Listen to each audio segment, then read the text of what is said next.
बारामतीमधून निवडणूक लढण्यात रस नाही, जय पवारांना विधानसभेच्या मैदानात उतरवण्याचे अजित पवारांचे संकेत.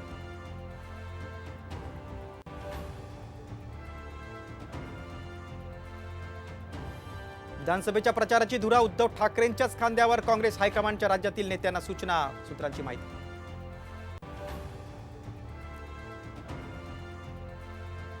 मंत्रिमंडळ बैठकीत रस्ते बांधणीच्या प्रस्तावावरून शिंदे आणि अजित पवारांमध्ये वाद झाल्याची चर्चा, तर कोणताही वाद नाही, अजित पवारांचं स्पष्टीकरण.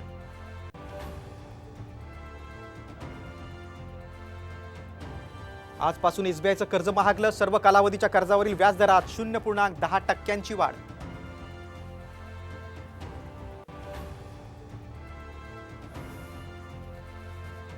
आणि साम टीव्हीचा मोठा इम्पॅक्ट, म्हाडाची बनावट वेबसाईट अखेर बंद, सायबर पोलिसांची कारवाई.